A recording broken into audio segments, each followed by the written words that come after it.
बच्चों मजा आ रहा है न्यूमेरिकल्स करने में फ्री फॉल के। तो आज हम लोग पिछले लेक्चर में जो अधूरा रह गया था वो काम पूरा करते हैं। क्वेश्चन नंबर 27 तक हम लोगों ने कर लिया था फ्री फॉल में। आज हम लोग उस क्वेश्चन से आगे बढ़ते हैं। तो आइए शुरू करते हैं, देखते हैं 28th क्वेश्चन से।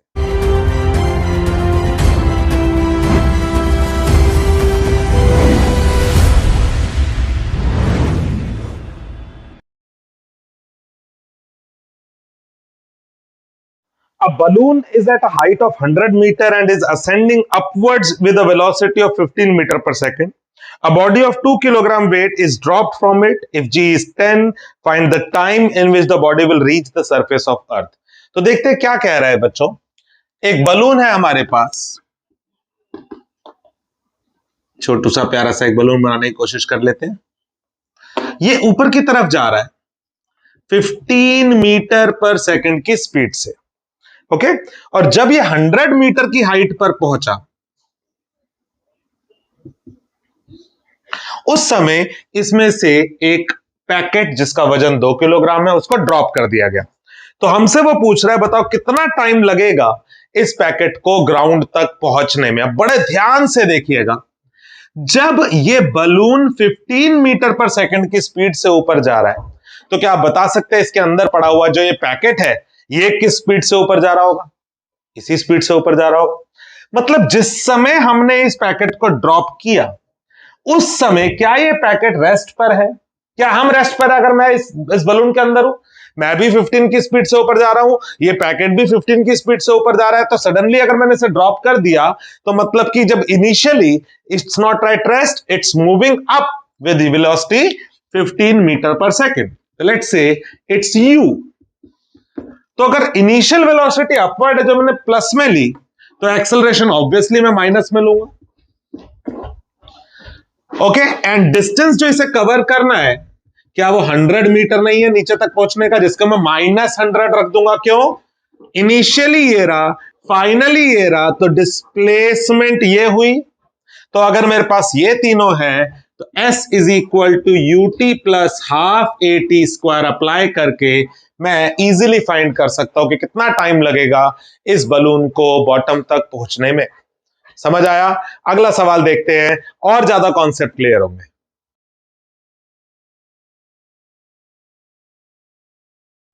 दोस्तों अगले सवाल में हेलीकॉप्टर है जो उस बलून की जगह हेलीकॉप्टर है 3 मीटर पर सेकंड की स्पीड से ऊपर जा रहा है और उसमें से एक पैकेट छोड़ दिया गया।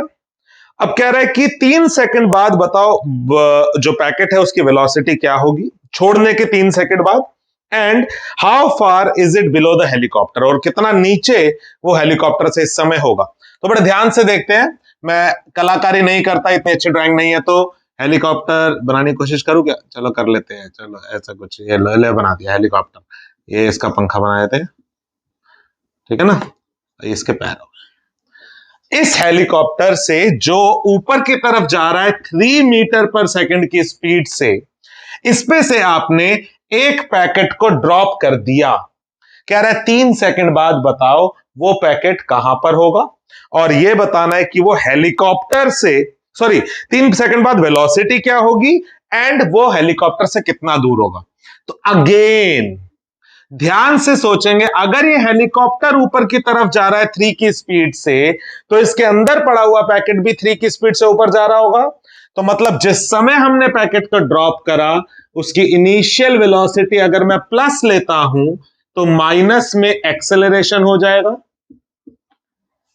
ए आ गया मेरे पास। मैं कह रहा हूं 3 सेकंड बताओ, 3 सेकंड बाद बताओ इसकी वेलोसिटी क्या होगी। तो लगा दो जी, v is equal to U plus AT। A लगा, यू रखा, ए रखा, टी रखा, तो -27 मीटर पर सेकंड। और ये माइनस मुझे क्या बता रहा है कि एक्चुअली 3 सेकंड बाद पैकेट की वेलोसिटी कुछ ये होगी। एंड मुझसे पूछ रहा है कि how far is it below the helicopter, इस समय 3 सेकंड बाद ये हेलीकॉप्टर से कितना नीचे होगा। तो अब यहां पर लेट्स से कहीं यहां पहुंच चुका है, तो ये डिस्टेंस क्या मैं निकाल सकता हूं। और ध्यान से सोचिएगा उन 3 सेकंड में एक्चुअली हेलीकॉप्टर भी कुछ ऊपर गया होगा, जो मैं क्लियरली निकाल सकता हूं कि वो 9 मीटर ऊपर गया होगा। तो अगर मैं ये S निकाल लूं तो हेलीकॉप्टर और इस पैकेट के बीच में जो डिस्टेंस होगा वो s+9 होगा। मेरी बात समझ पा रहे हो? मैंने कहा 3 सेकंड बाद आपको यह निकालना है कि हेलीकॉप्टर से अब वो पैकेट कितना दूर है। तो 3 सेकंड में तो हेलीकॉप्टर भी कुछ ऊपर जा चुका होगा और जो पैकेट है जहां पर भी वो पहुंचा होगा, अब पैकेट और हेलीकॉप्टर के बीच का डिस्टेंस आपको फाइंड करना है। तो मैं क्या कर सकता हूं सेकंड पार्ट के लिए? अगेन इनिशियल वेलोसिटी क्या थी? 3। एक्सेलरेशन क्या है जी? -10। टाइम क्या है जी? 3 सेकेंड्स। तो can we find S? Yes we can. U into T plus half A T का स्क्वायर, तो ये मेरे पास आ जाना चाहिए 9 माइनस में 5 इंटू 9 -45, दैट इज -36 मीटर। तो -36 मीटर आने का मतलब क्या हुआ कि इस इनिशियल पोजीशन से जब वो ड्रॉप किया गया था वहां से 36 मीटर नीचे आ चुका है। और मैंने अभी बताया, so distance of packet from helicopter at this instant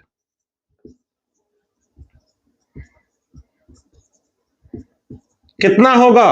अबे भैया 36 और 9 को ऐड कर दो, यू विल गेट 45 मीटर्स। आया समझ? मजा आया? सबसे ज्यादा मजे वाली बात यह है, बच्चा ये सोचने में कंफ्यूज हो जाता है, यार ड्रॉप कर रहे हैं तो जीरो क्यों नहीं है? इसी को सोचना है ढंग से कि अगर आप ड्रॉप कर रहे हो मूविंग ऑब्जेक्ट में से, तो आप जिस स्पीड से वो ऑब्जेक्ट मूव कर रहा है, एक्चुअली उसके अंदर पड़ा हुआ हर सामान उसी स्पीड से मूव कर रहा है, वो रेस्ट पर नहीं है। तो आइए अगला सवाल देखते हैं।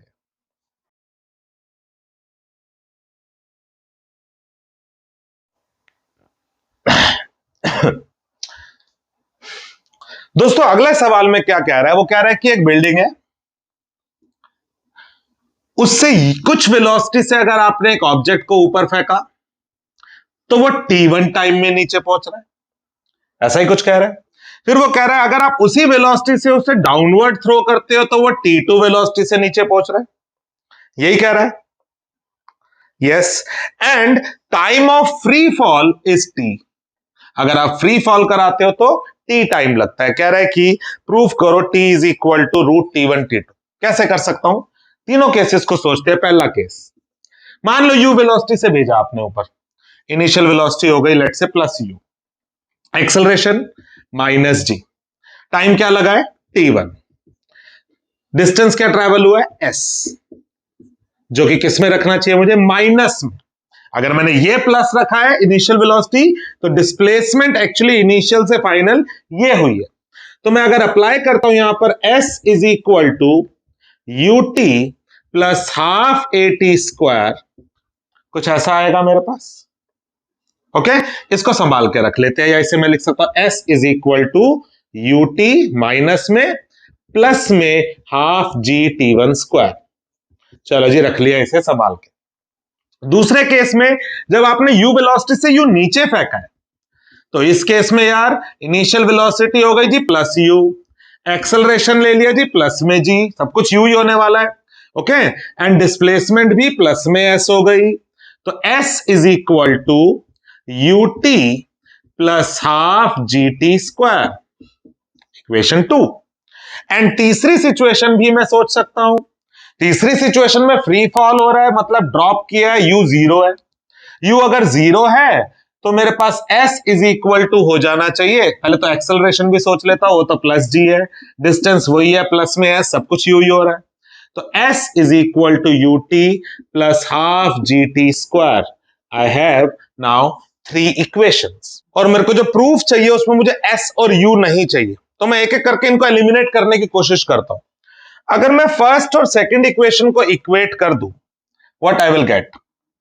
-ut1 plus half gt1 square is equal to ut2 plus half gt2 square. ठीक है, t2 t2, u वाली टर्म्स अगर एक तरफ लाता हूं, -u कॉमन लूंगा, t1 प्लस t2, उधर ले जाता हूं इसे, हाफ g कॉमन लूंगा, t2 square minus t1 square. Clearly मेरे पास यहां पर ये t1 प्लस t2 कटता हुआ दिख रहा है, देख सकते हो आप भी। I can write it as a minus b, a plus b, t2 plus t1 cancel हुआ, मेरे पास u आ गया g bye 2 t1 minus t2, मैं माइनस को उधर ले गया, इससे फोर्थ इक्वेशन मान लेता हूं। तो मेरे पास u की वैल्यू तो उन टर्म्स में आ गई जिनकी टर्म्स में मुझे आंसर चाहिए। अब एक s को और भगाना है। एक काम करते, तीन इक्वेशन थी कि दो को और इक्वेट करके देख लेते हैं, चाहे इन दोनों को कर दो चाहे इन दोनों को। चलो मैं 2 एंड 3 को इक्वेट करके देखता हूं। तो half g t square is u t two plus half g t two square. अब जो u की वैल्यू आपके पास आई थी वो यहां फेंक दो। ये तो रिजल्ट आ गया।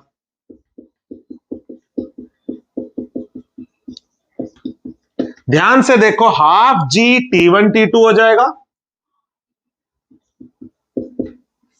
टी2 रह गया था यहां पर u की वैल्यू के साथ। Half g t one T2, half जी टी2 स्क्वायर माइनस में आएगा जो प्लस वाले से कट जाएगा।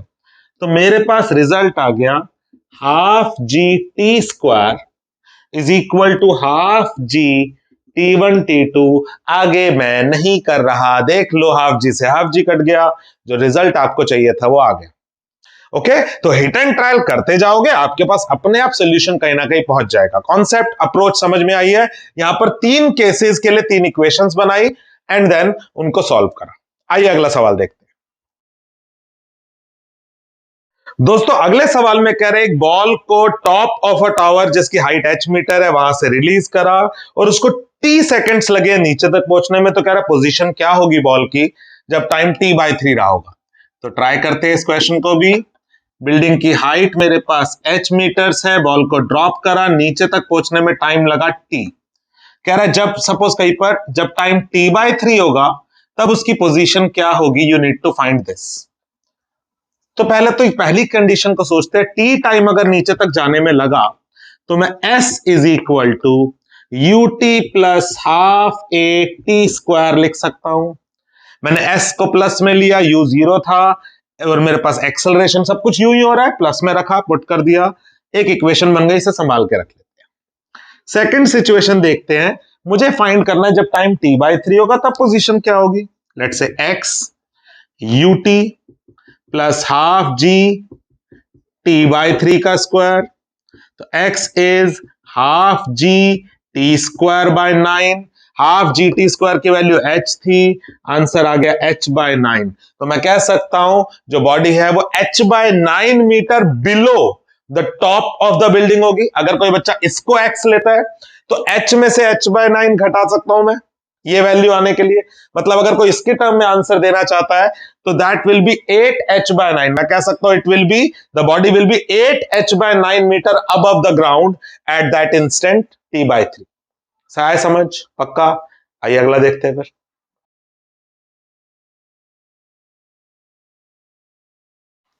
दोस्तों अगले सवाल में कह रहे हैं एक ऑब्जेक्ट को वर्टिकली अपवर्ड्स फेंका गया with some speed. It crosses 2 points P and Q which are separated by h metre. कुछ 2 पॉइंट्स को उसने क्रॉस करा, कुछ स्पीड से ऊपर फेंका आपने। लेट्स से एक कोई P पॉइंट आया बीच में, एक Q पॉइंट आया और इन P और Q पॉइंट्स के बीच का जो सेपरेशन है वो h है। अब वो कह रहा है and the time taken between if tp/2 is the time between point P and highest, P और हाईएस्ट पॉइंट के बीच का जो टाइम है, ध्यान रहे मैं डिस्टेंस से मैं दिखा रहा हूं बट ये टाइम है, इट्स tp/2 एंड Q और हाईएस्ट पॉइंट के बीच का जो टाइम है वो tq/2 है। तो कह रहा है कि right the relation of acceleration due to gravity in terms of TP, TQ and H। आपको स्मॉल g की वैल्यू निकालनी है TP, TQ और H के टर्म्स में। तो पहले तो हम अपनी नॉलेज को यूज करके क्या कॉन्सेप्ट अप्लाई कर सकते हैं उसको सोचते हैं। कुछ वेलोसिटी से भेजा, मान लेता हूं u, इस पॉइंट से इस पॉइंट तक का टाइम मुझे पता है। अब एक बात याद करो, फर्स्ट पार्ट में मैंने आपको बताया कि हम यहां पर एयर रेजिस्टेंस नेग्लेक्ट करके चल रहे हैं। ओके, और एयर रेजिस्टेंस नेग्लेक्ट करके चलने पर कहीं पर भी अगर आपने जितना अपवर्ड टाइम लिया है उतना ही डाउनवर्ड टाइम होगा। मतलब जितना बॉल ऊपर जाने का टाइम लगाएगी उतना ही नीचे जाने में। अगर मैं किन्हीं भी दो पॉइंट्स के बीच का टाइम देखूं तो वो चाहे ये वाले मोशन में हो चाहे ये वाले मोशन में, दैट विल बी सेम, क्योंकि सिर्फ एक ही रोल यहां पर प्ले कर रहा है और वो है जी। तो जी एक्सेलरेशन से ही रेट से बढ़ने वाला है स्पीड और उसी रेट से कम होने वाली। तो अगर मैं पी से हाईएस्ट पॉइंट का टाइम बोलूं या हाईएस्ट पॉइंट से पी का टाइम बोलूं तो वो मेरे पास TP/2 है। मतलब लेट से मैं कहता हूं ऑब्जेक्ट पी यहां से पी तक गया, यू क्या ले सकता हूं 0, एक्सेलरेशन क्या ले सकता हूं +g, टाइम क्या ले सकता हूं क्वेश्चन में गिवन है TP/2। ओके, और ये डिस्टेंस हो गया लेट से SP, सपोज डिस्टेंस हो गया SP, तो I can write it as S is equal to UT plus half AT square. Similarly अब मैं अगर O से हाईएस्ट पॉइंट से Q को सोचूं तो वो टाइम क्या होना चाहिए TQ/2, U 0, acceleration +g, time TQ/2, distance let say SQ, मैंने इस डिस्टेंस को SP मान लिया, इसको SQ, तो ये आ जाना चाहिए S is equal to UT plus half AT square.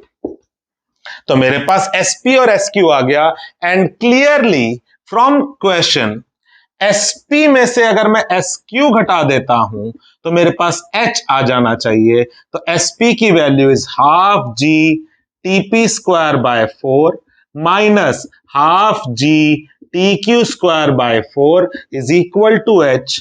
तो यहां पर ये 8 हुआ, ये 8 हुआ, उधर ले जाता हूं, G कॉमन ले लेता हूं, TP² minus TQ² is equal to 8H।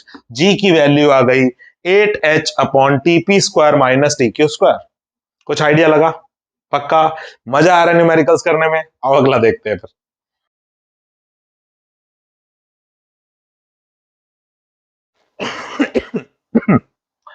तो दोस्तों क्या कह रहा है अगला सवाल, दो पार्टिकल्स है A और B, दोनों को ऊपर फेंका गया सेम इंस्टेंट पे, A की स्पीड और B की स्पीड गिवन है 5 एंड 8।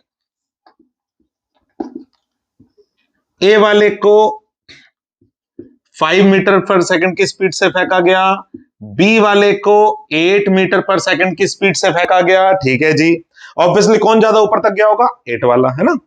अब वो कह रहा है find the difference in Heights of A and B when A is at its maximum height. जब A वाला अपनी मैक्सिमम हाइट पर है तब A और B में कितना डिफरेंस होगा हाइट में। तो पहले एक काम करता हूं, यही निकाल लेता हूं, A वाला कब हाईएस्ट पॉइंट पे होगा। U क्या हो गया जी +5, तो एक्सेलरेशन माइनस में रख दो, लेट से 10 लेके चल ले, आसान रहेगा। ठीक है, और हाईएस्ट पॉइंट पे वेलोसिटी क्या हो गई होगी 0। तो मैं टाइम निकालने के लिए V is equal to U plus AT use करूंगा। टाइम मेरे पास आ गया 1/2 सेकेंड्स या 0.5 सेकेंड्स। तो आधे सेकंड बाद तो भैया ये टॉप पे पहुंच गया होगा। तो उस समय A और B में कितना डिफरेंस होगा हाइट में, ये निकालना है। तो एक काम करता हूं, उस समय B वाला कहां होगा ये निकाल लो, SB UT plus half AT square. चलो जी, U की वैल्यू क्या है इसके लिए 8, इंटू में T कितना है हाफ, एक्सेलरेशन कितना है जी -10। ठीक है जी, हाफ का भी स्क्वायर रख देता हूं टाइम, तो ये हो गया 4, ये हो गया माइनस, ये हो गया 5 और ये हो गया 4, है ना। तो ये आ गया 16, 11, 11/4। तो B वाला यहां से 11/4 पर है और A वाला कहां पर है, अगर ये पता लग जाए उस समय तो क्या मेरी बात बन जाएगी। मतलब एक्चुअली A वाला जब अपने हाईएस्ट पे होगा तब B वाला एक्चुअली ऊपर जा रहा होगा, तो उस समय ये 11/4 पे, तो अगर मुझे SA पता लग जाए तो मैं ये डिफरेंस निकाल लूंगा। SA भी निकाल लेता हूं जी, कैसे निकालू SA, again UT plus half AT square, तो कितना आ गया जी 5/2 माइनस अगेन 5/8, एलसीएम 8 हुआ मेरे पास 20, 15/8। तो 15/8 और 11/4 को सब्ट्रैक्ट कर लेता हूं तो डिफरेंस मेरे पास आ जाएगा दोनों की हाइट में 11/4 माइनस 15/8, 8, 22 माइनस 15, 7/8 मीटर। तो 7/8 मीटर का डिफरेंस होगा ए और बी के बीच में।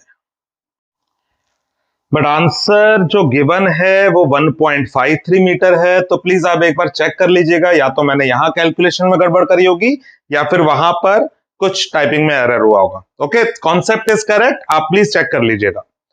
अगले पार्ट में कह रहा है the height of A above the ground find करो when B is 0.9 metre above ए।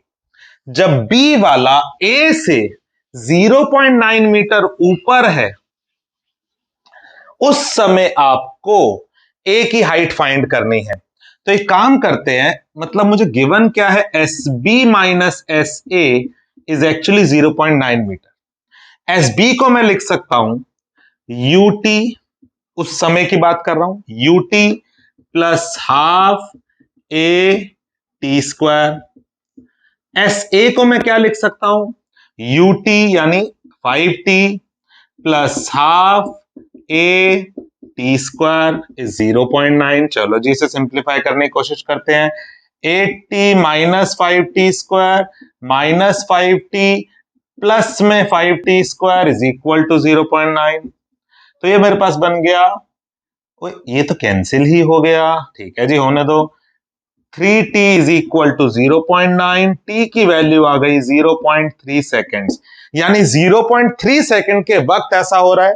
तो मुझे क्या फाइंड करना है कि ए वाला उस समय ग्राउंड से कितना ऊपर है, तो एस ए निकाल देता हूं, यूटी प्लस हाफ ए टी स्क्वायर 1.5 माइनस में 5 इंटू 0.09, तो ये हो गया 1.5 minus 0.45, 1.05 metre above the ground. तो ये अप्रोक्सीमेटली ठीक है, जी की वैल्यू 9.8 लेके चला होगा, ठीक है। तो ये अप्रोक्सीमेटली ठीक है। फर्स्ट वाले की कैलकुलेशन प्लीज एक बार चेक कर लेना। तो आइए आज का आखिरी क्वेश्चन देखते हैं।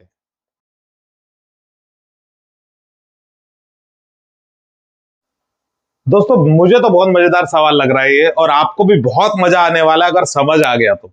ध्यान से कोशिश कीजिएगा समझने की, बहुत इंटरेस्टिंग है। Drops of water falls regularly या regular intervals from the roof of a building of height 16 metre. एक 16 मीटर हाइट की बिल्डिंग है,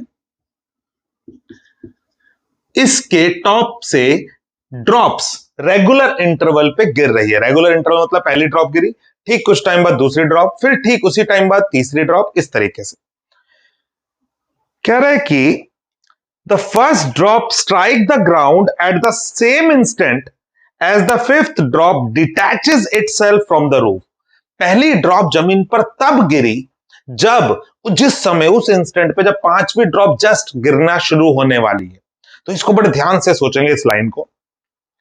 कह रहा है find the distance between the separate drops in the air as the first drop reaches the ground. जिस समय पहली drop, let's say D1 D2 drops को अगर बोलूं, जिस समय पहली ड्रॉप ग्राउंड पर गिरी होगी उस समय सभी ड्रॉप्स के बीच डिस्टेंस क्या रहा होगा। भाई उस समय सेकंड ड्रॉप कहीं यहां होगी, थर्ड ड्रॉप कहीं यहां होगी, मुझे नहीं पता डिस्टेंस क्या होगा इनके बीच, ठीक है। मैं यहां पर इक्वल सा दिखा रहा हूं बट एक्चुअली मुझे नहीं पता, और D5 उस समय जस्ट निकलने वाली है। तो we need to find these distances, इन सभी ड्रॉप्स के बीच का डिस्टेंस निकालना है। तो अगर मैं एक्चुअली D4 की, D3 की और D2 की पोजीशंस फाइंड कर लो, डिस्टेंस फाइंड कर लो, तो मैं इजीली ये डिस्टेंसेस निकाल सकता हूं, गैप निकाल सकता हूं। अब जिस समय पांचवी डिटैच हो रही है उस समय पहली वाली जस्ट पहुंची है, तो इससे मुझे क्या पता लग रहा है।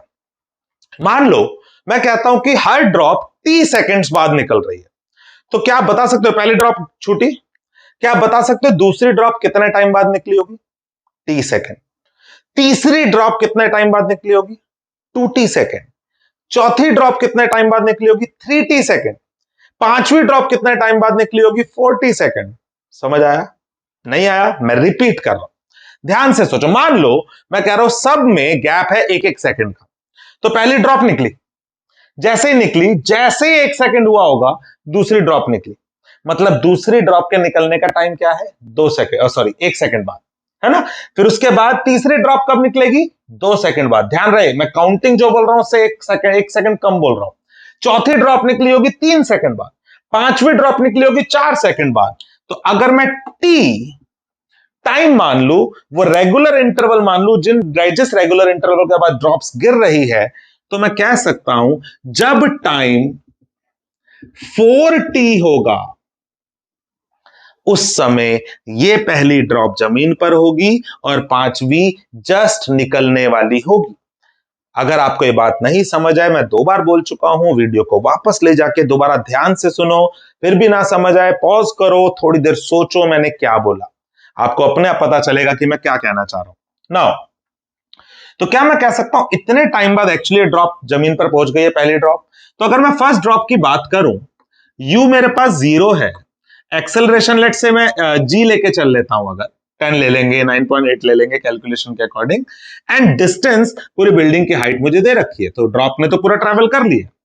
तो if I apply s is equal to ut plus half 10 ही ले लेता हूं इंटू में t स्क्वायर, तो मेरे पास आएगा 5, ये 16 से 16, 1/5 is equal to t square. इसे संभाल के रख लेता हूं, मैं जानबूझ के भी स्क्वायर रूट नहीं करता। चलो, तो ये t की वैल्यू मेरे पास एक्चुअली 1/√5 आ गई, 1/√5 सेकेंड्स। ओके, नाउ तो मेरे पास बच्चे ये बताओ d2 वाला जो है, अगर भैया ये 40 हुआ है तो ये d2 वाला जब यहां पर होगा तो एक्चुअली ये क्या टाइम होना चाहिए था?